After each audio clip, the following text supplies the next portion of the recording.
Welcome to the Social Engineer Podcast, The Doctor is In series. This is episode 281. I'm Chris Hadnaghi, CEO and founder of Social Engineer, the Innocent Lives Foundation, and the Institute for Social Engineering. And this podcast has been around since 2009.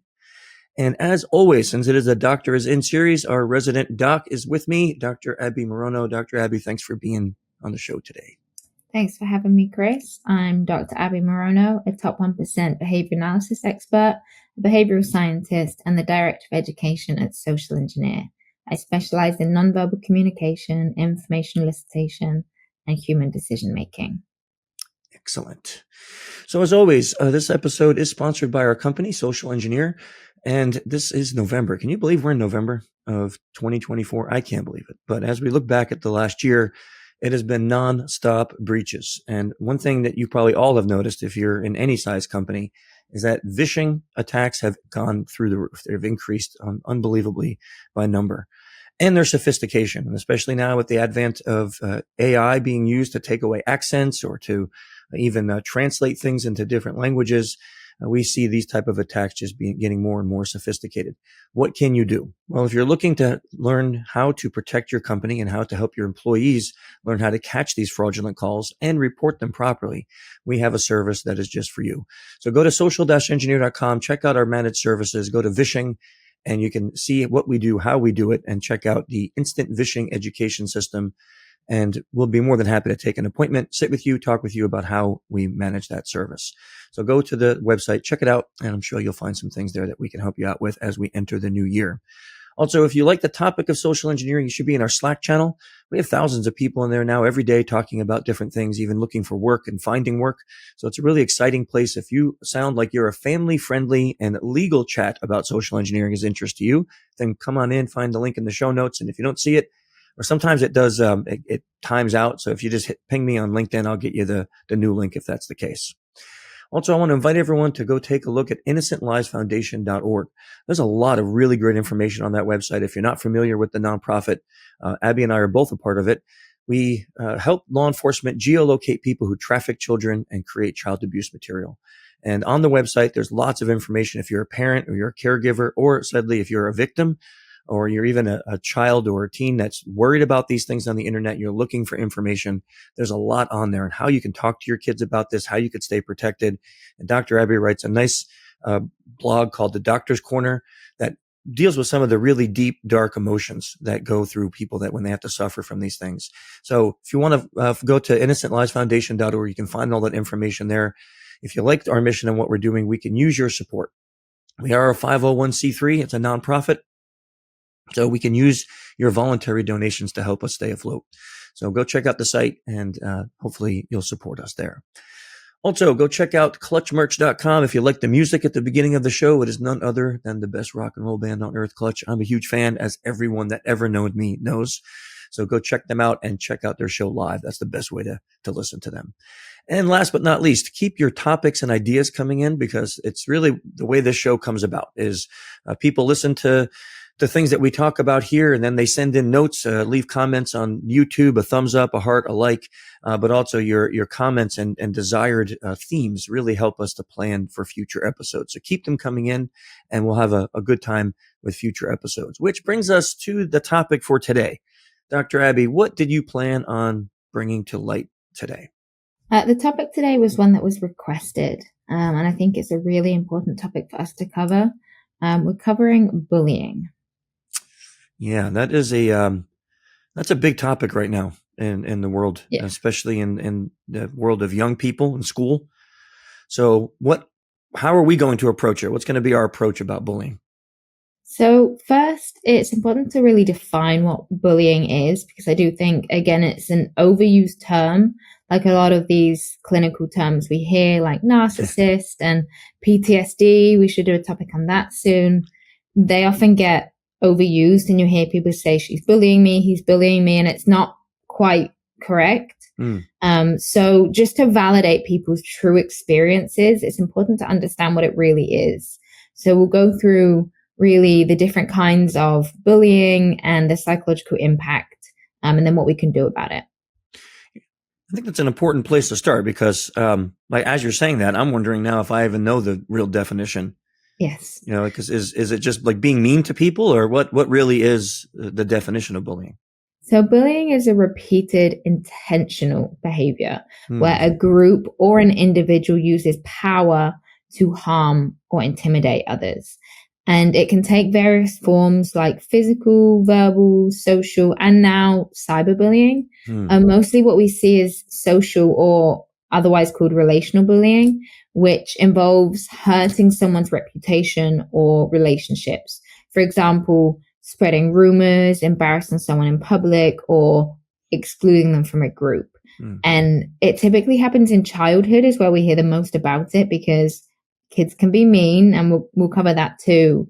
But it can happen in any stage of someone's life.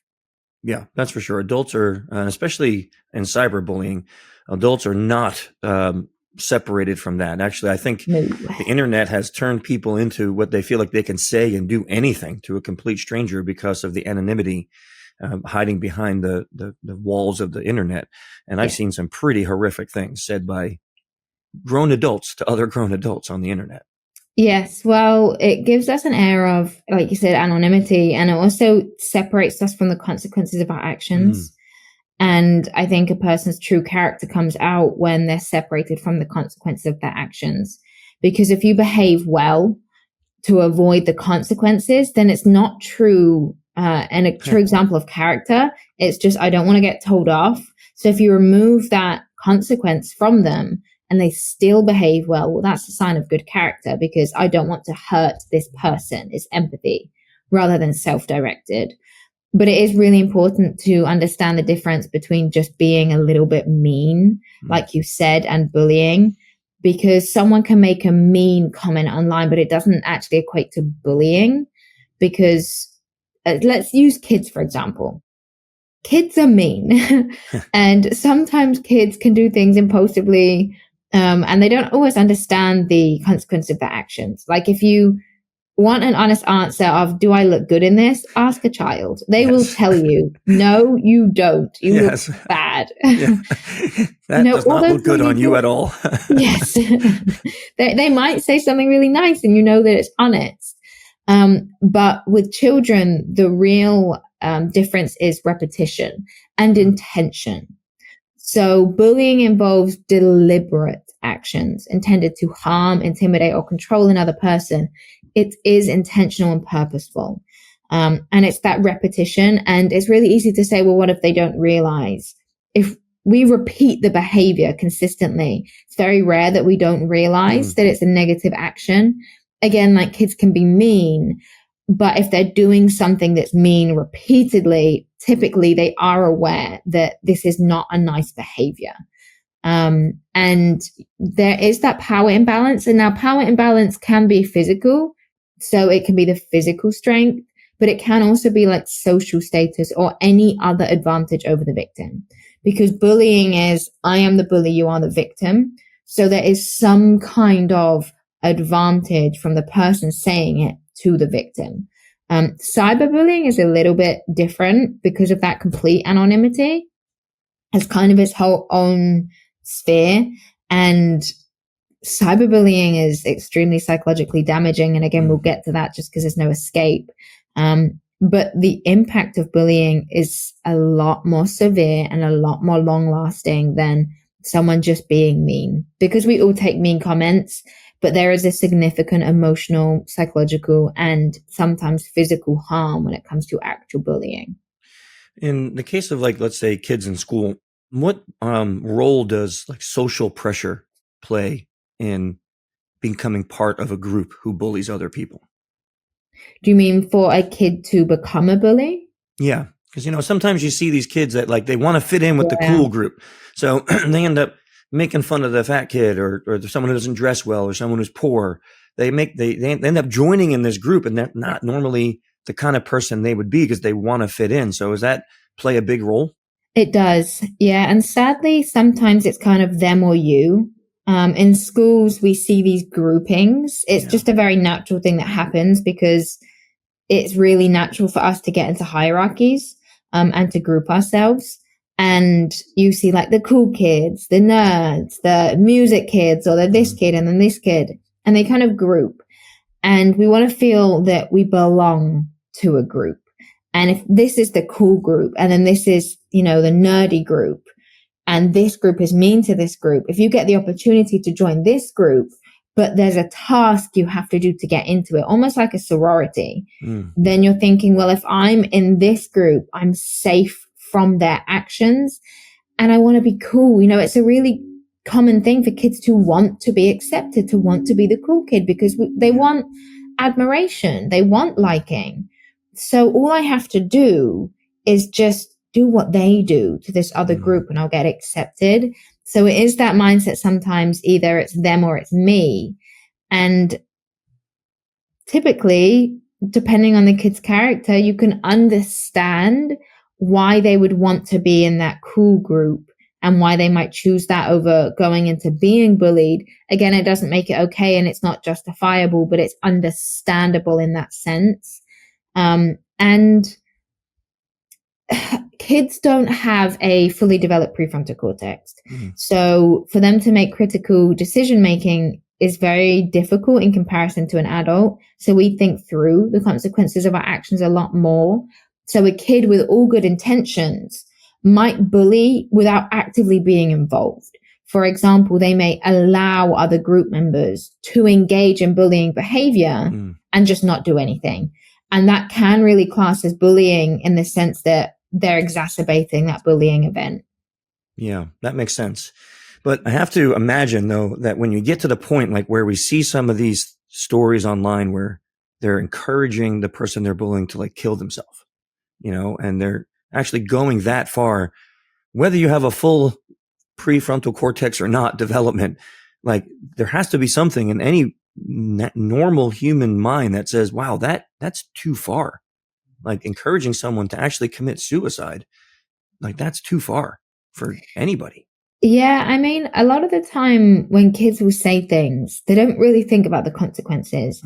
Like, go kill yourself is a horrible thing to say, but it's actually quite a common thing to say online and in schools in terms of it happens so regularly. And when people say it, they often just say it to be mean. They don't do it with the intention of, I actually want you to go kill yourself. They just say it in passing. And the problem with this thing is you might say things and not realize. And there is a great quote from Judge Shaw's book. It's not released yet, but when it is, it's a great book. And he wrote, someone somewhere has a wound the exact shape of your words. And his quotes always really stuck with me because we don't know what people are going through. So you might make a comment, and a lot of people say these really extreme things because they love the reaction. If you say, I'll go kill yourself, like you get this big reaction from it. And they might say it in passing and they're like, oh, it's just a joke. But you don't know what that other person is currently going through. So you might think, oh, it's just a joke. Don't be, so weak. Don't be so sensitive. But for them, they may be on their last tether and maybe they're not. And maybe they are completely fine. And maybe it's that comment that pushed them because we really don't know what other people are going through. And there was another quote that I read, and it was about parents teaching their kids to be kind because it is in kids' nature to be teasing. And they said, teach your children to be kind because you don't know what other kids go home to. You may go home to love, but you have no idea what other kids go home to.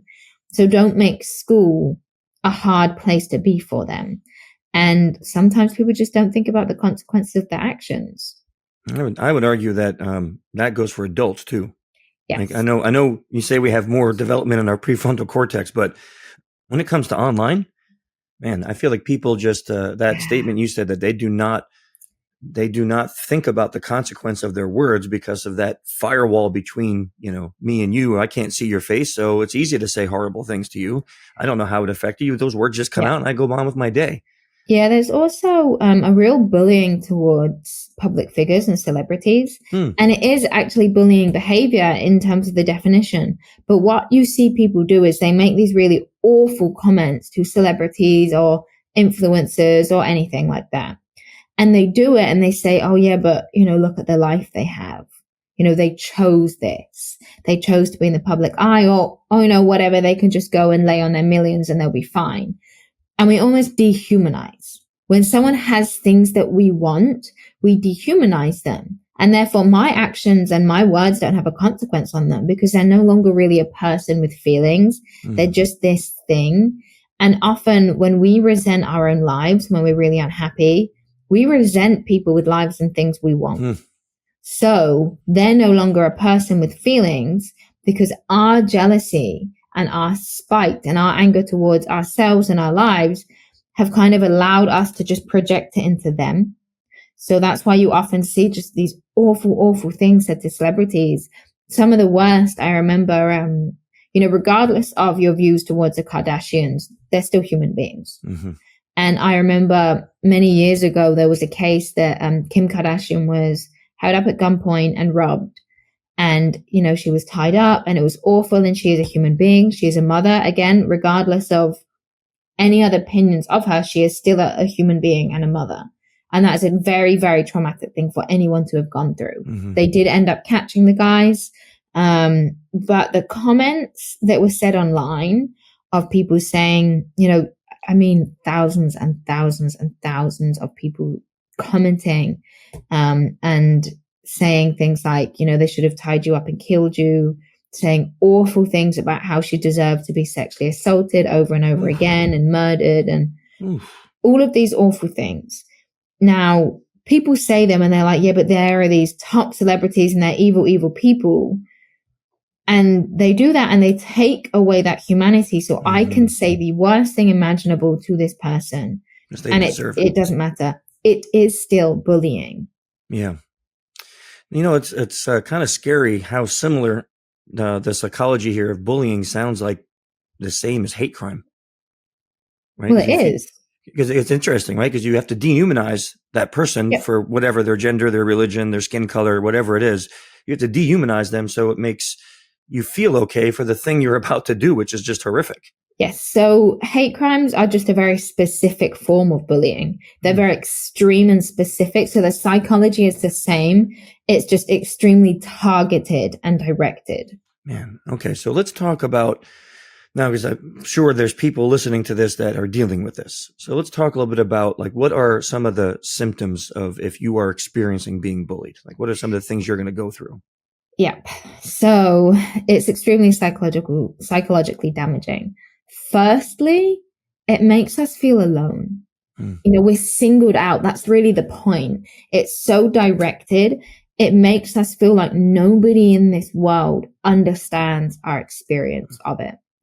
And that's what gives it a lot of power, because there's power in numbers. So if you have a support system, it makes you a less desirable victim because you're less likely to stand for it because you feel empowered by this group. Bullying, it singles you out. So it can pull you away from all of those protective factors and just make you feel alone. And that's why one of the ways that we often cope with bullying, because there is a lot of shame, is social withdrawal and isolation. And the reason there's so much shame is because bullying usually targets things like a person's aesthetic appearance, or something very personal, and it can diminish self-esteem and it can make you feel very worthless. So you internalize these negative messages and it makes you feel less valuable. So when you do that, you start to feel really ashamed for these things about yourself. And when you feel shame, you don't want people to see them. So instead of saying, hey, people are bullying me for this thing, you feel shame for this thing, so you don't want to talk about it. So you just hide away and you isolate. And then it can lead to things like, if you're in school, you're missing school. If you're in work because your colleagues are bullying you, you don't want to go to work. So reduced performance, reduced achievements. And then it has this real cycle of those things start to make you feel smaller and smaller and smaller. And then it also has this indirect effect too, and direct has an inability to form healthy relationships in the future, because you start to isolate and start to feel really shameful about yourself. And those things can take you away from wanting to build relationships.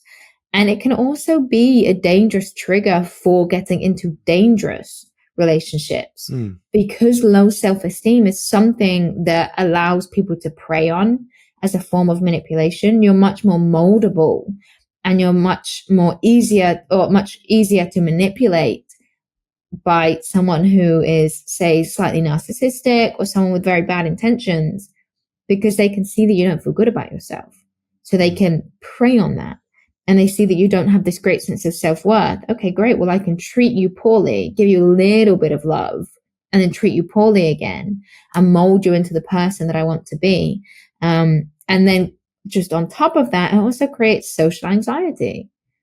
Because if it's the social setting that is causing you pain and suffering, it makes you fearful of social settings. I don't want to go out and form new relationships in this new city I'm in, because in the last one I was in, people were so mean. I don't want to go to this new school and try and form healthy relationships because people hate me, because they're just going to reject me or they're going to judge me. So we don't open ourselves up to these opportunities, and we don't feel comfortable setting boundaries either. So all of these things, mix them together, it's extremely traumatic. It sounds like it. I mean, I could imagine, sadly, I wish I was the one to stand up, but I remember when I was in school, there was this young girl. She was very poor. Her family was very poor, and people made fun of her. But it made me think of something you said, because there was just one person just became her friend. Like just, she's sitting there at lunch on the table by herself. Usually people would say things to her. And then one day somebody just went and sat with her, and they just started talking. And then every day they sat together. And next thing you know, people started leaving her alone, because now there was a group. And like when you said that, it was kind of made me think back to that, maybe like third or fourth grade. So we were, I don't know how old that is. I can't remember anymore, but you think back to that, and I'm like, yeah, that was powerful for her. And it was just one friend. She didn't need like a whole tribe, but it was because she was singled out. She was alone. Nobody liked her. Everybody made fun of her clothes and how she looked. And, I don't remember who she is, but all the things you said, just thinking about, like, we had no clue what she was going home to. Yeah. Yeah. We had no clue. Like why did her parents let her come to school like that? Maybe they didn't care, right? Maybe they didn't care about her. I mean, as a kid, I never thought about that. Now talking about it, you start thinking about it like, wow, yeah, that's pretty extreme. Yeah. Because again, we don't always think about what people go home to. And we often judge other people on our own experiences and our own boundaries too. So if we're like, I go home to a great family, it might not even be that you're insensitive. It might just not be something you've ever really had to think about. Yeah. That these things occur, that abuse occurs, because it's just so unfamiliar to you. So that's why it's really important for parents to teach their children to be kind, because their kids might not have a consideration of, well, I'm just teasing this kid, because they look weird or because they act funny. And then they go home to a sense of no emotional safety, no physical safety. And your passing comments, they will rattle around their head over and over, so it really is important to teach people to be kind. And the thing with bullying too is all of those things, they don't go away once the bullying experience is over. You don't get bullied. And then once it's done, you're like, okay, well, now I'm back to, living healthy and free now that they're gone. It has a lasting effect.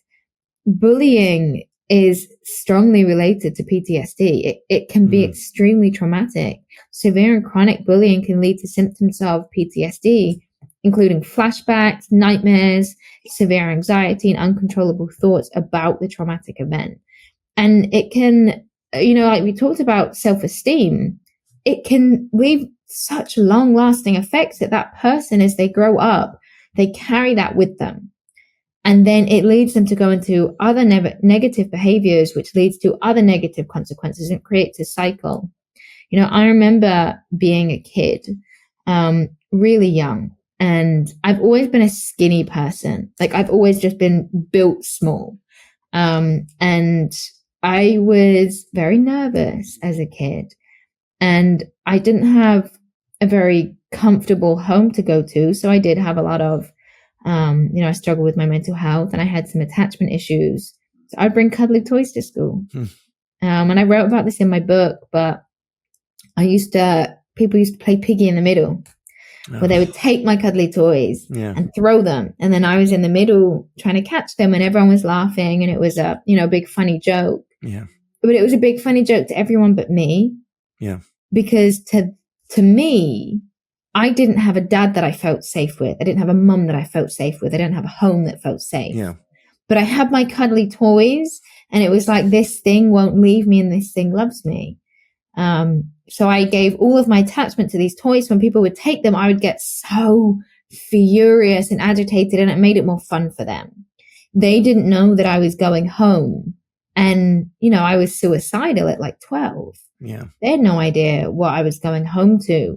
And I remember growing up a little bit older, and because I was, just like I said, I was just a small kid. Kids would see that I was like that. So half of them would tease me for being fat. And as someone that was small, it was very confusing. And then half of them would tease me for being small and anorexic. And then the other would say I was fat.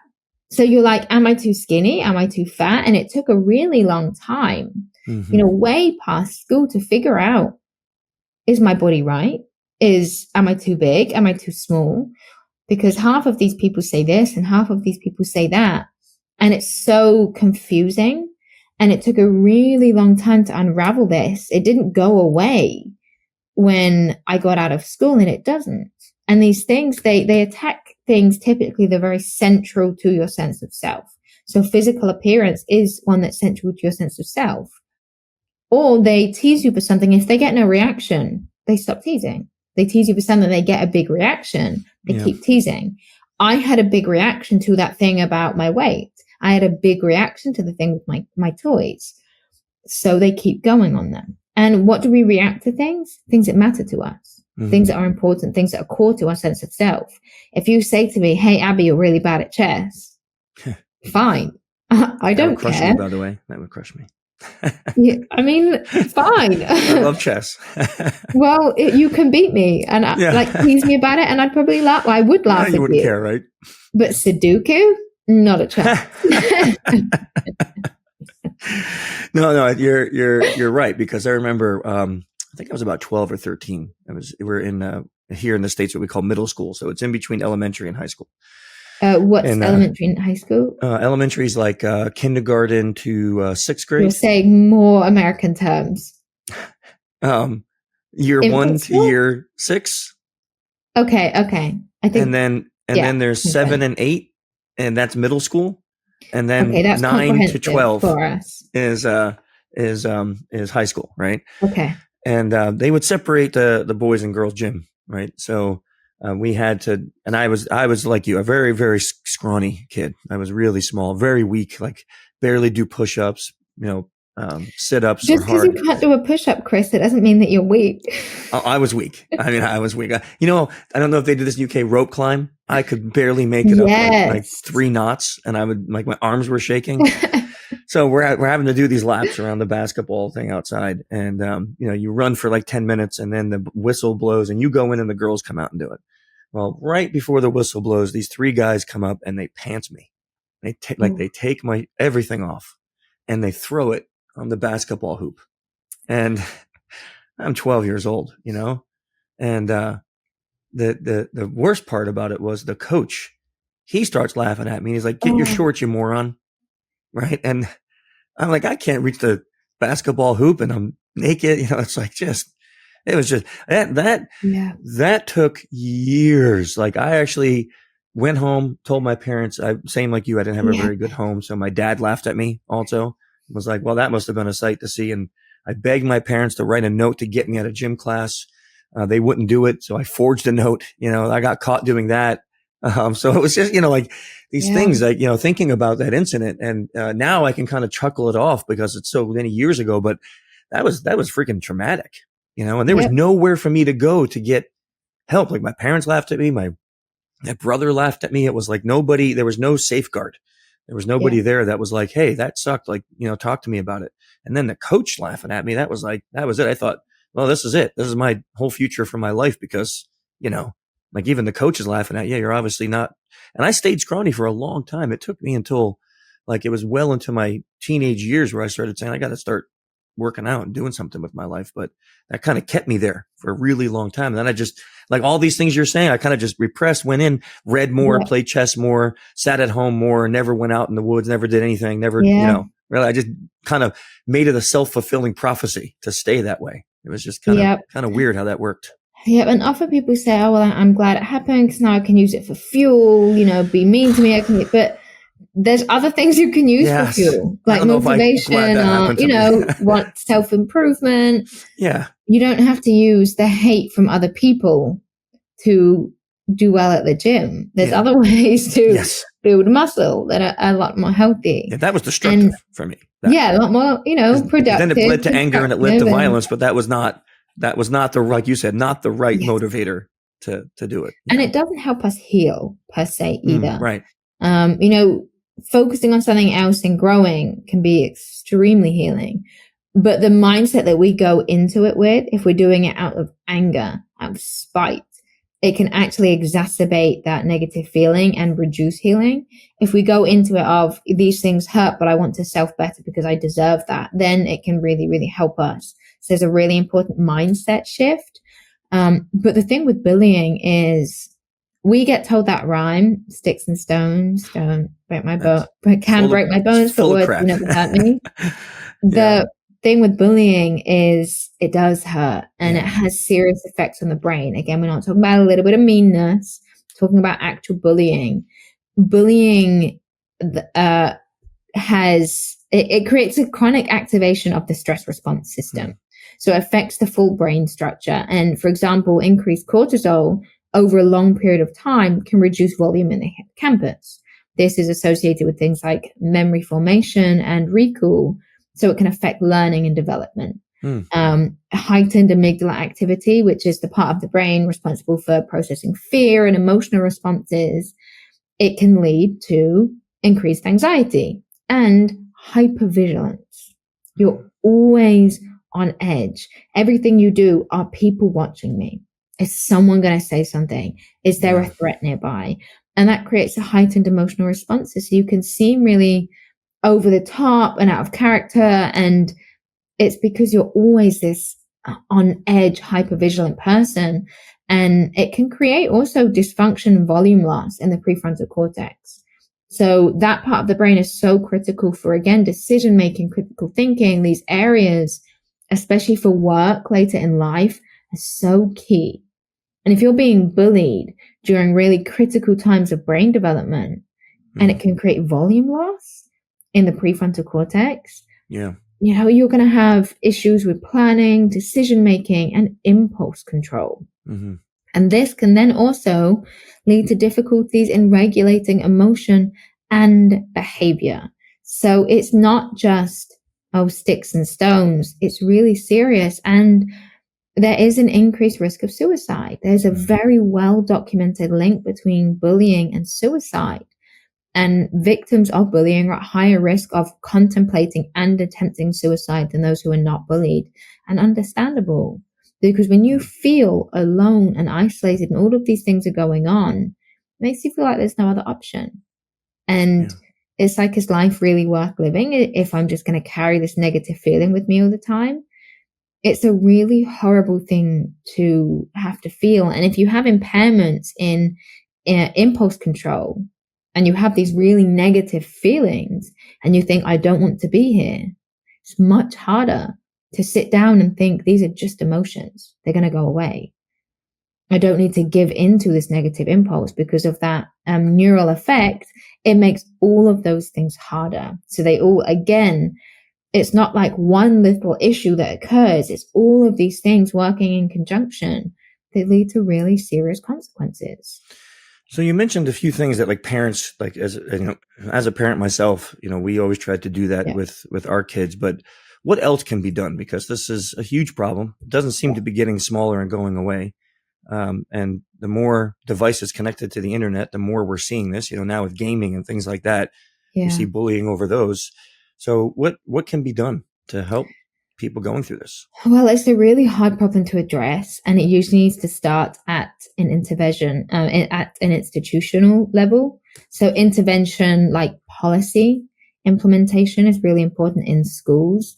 For example, schools implementing anti-bullying policies that are consistently reinforced and regulated too. So things like having surveys from students can be helpful. But if the schools aren't doing anything, or they are and it doesn't feel like enough, as a parent, the first step really starts with education. So understanding what bullying is for the child is really important for them to be able to report it to, because they might just think, if someone's saying, oh, you're just being sensitive, or you're just being weak, they might think, okay, well, this is okay, then maybe I am just too sensitive. So understanding what bullying is important to be able to report it and talk about it. And for parents to understand what the signs are. So unexplained injuries, lost or destroyed belongings, changes in eating habits, declining grades, and a reluctance to go to school. So if you start to see these things, you then need to have an open and honest conversation with your child about bullying. Discuss what it is, why it happens, and why it affects people, because they need to know that their emotions are valid. They need to understand that it's okay to feel the way that you feel. And this is why. And then we also need to teach kids who are experiencing bullies the skills that help them be resistant to it. Because we don't just want to be reactive.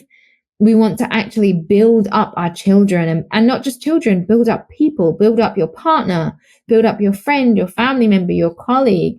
If you think that they have these traits that leave them vulnerable, we want to teach them how to make themselves less vulnerable. So building up self-esteem and resilience is really, really important, because people who have high self-esteem are much less likely to get into a situation where they can be bullied, because a mean comment is said, and also it doesn't go through their head in the same way, and they're more likely to stand up for themselves and, the statement, nip it in the bud, like make it stop before it becomes bullying. Yeah. Why do you think, everything you said makes sense, and I think all of us, no one listening to this would disagree, but why do you think it's such a problem for schools to take this action? Like, we don't see strict policies on bullying in schools. We don't see schools institutionalizing these rules and laws, and we don't even see it like in the business world. We don't see strict laws on this. It's like, somebody getting bullied, even if you were to go to the police, they're like, well, but nothing happened. Right? They need to break in your home and hurt you before we can actually do something about it. Right? So it's like, how do we, saying an answer like that, how do we even make it happen? How can we do it? Well, when it comes to things like legal harassment or illegal harassment, that is slightly different, and that has a very different psychological profile. And that would be more stalking behavior, things like that, which again would be important to cover. But on the question of schools, it's really difficult sometimes, because even if you think that it's going on, say a teacher reports it, the kid can feel so ashamed they don't want to talk about it. The schools can only do what they do, and it might seem often like there's no, bullying protection, but sometimes schools have very clear policies on anti-bullying, and they have a no tolerance policy, and they see signs, and they bring the kid in and say, is this happening? And the kid will not discuss it. And the kid is saying no. You can't do anything. You can't force them. Yeah. You can say this is a safe place, and you can do everything that you feel like will encourage them to speak, but you can't pull words out of their mouth. If they really don't feel like they can speak about it, if they feel too ashamed, they won't. So that's why it's really important to start from the home, because parents having the conversations with their kids and making them feel like their emotions are valid and understandable is really key. And I think if schools had more emotional awareness and emotional intelligence training, like, why don't we have classes on empathy? Why isn't empathy in the curriculum? Yeah, that's a really nice thought. I think that it's a really important life skill, and it's not a snowflake skill. No. It's an essential life skill for every relationship that you have. 100%. So why are interpersonal skills? We teach maths and science. Right. Why don't we teach interpersonal communication? Why don't we teach emotional intelligence? Yeah. And I think if we focused on that side of things, we would see a lot less bullying behavior because people would think about the consequences of their actions. We'd also see a lot less victimization of self because we're starting to build up self-esteem. We're starting to increase our own emotional intelligence. So we're stopping becoming so vulnerable. If I understand my emotions, I'm going to react in a more healthy way. So I think that would be one of the best ways to start reducing bullying in schools is obviously have these no tolerance policies, but having emotional intelligence training so kids do feel comfortable talking about it. You know, I was thinking about, I know there's problems with this study, but the Stanford prison study, there was an interview with the student who played the main cop and the student who had a nervous breakdown during the thing. And it was years later. So years after the study, they're now adults. But when they walked into the camera in the room to get interviewed, it was amazing that you can tell which one was the prisoner and which one was the guard. Yeah. And they still talked that way. Like the guard had his chest out and his chin up, and he talked very self-assured and almost a little arrogant. And then the prisoner sat like this and his shoulders down, and his voice was low. And it was like, this was maybe a decade or so, or even more after this incident, after the study occurred. And it still had that effect on them. It just made me think about that when you were saying some of those things that years later, and yeah, they still had that terrible effect on their personality. Yeah. I think I think no one would argue that it has to start at home, for the majority of part. Of course, not everyone, like we've talked about before on the show, you and I did not have great home lives, that we would have probably not had parents to teach us these things. But if the majority of kids had parents to teach them these things, it can be spread. And I love the idea of teaching empathy and emotional intelligence in school. I wish, I talked to a friend that lives in Norway in elementary school. This may not be the same exact thing, but they'll do things like teamwork exercises. Like they'll take them outside into a field and they'll have some wood and nails, and they'll say, okay, you as a class, you're going to work to build a fort, right? And these little kids will have to figure out how to build this fort together. Of course, they're supervised. They're not going to leave them with power tools out there in the middle of a field, right?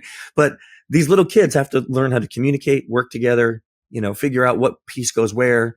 And it helps them build not only this teamwork, but then when they're done, they have something they can play with. And I thought, wow, what a genius way to educate. I mean, yeah, you can sit there and teach math and science and all that stuff, but how much more of a valuable lesson will that be for those kids as they grow up? That's an interesting way to kind of to teach kids to regulate their own emotions. I wish we could institute that. I wish that every education department would listen to this podcast and start doing something with that. That would be great. Yeah. Yeah. Well, it's an interesting topic, Doc, and hopefully this will help at least one person with some of the things we talked about. And as always, Dr. Abbie has a long list of references and studies that made up the topics for today's show. So we'll put them in the show notes. There's quite a few there. And if you're interested in reading any of them, you can, of course, find them in the libraries at the universities. What's up next month, Doc? So next month, we're going to be talking about flow and flow state, neural flow, and self-compassion, and we will have a special guest. Excellent. So if you don't know what any of those words mean, join us next month and you'll find out. Hopefully you enjoyed this episode. Until then, stay safe. See ya.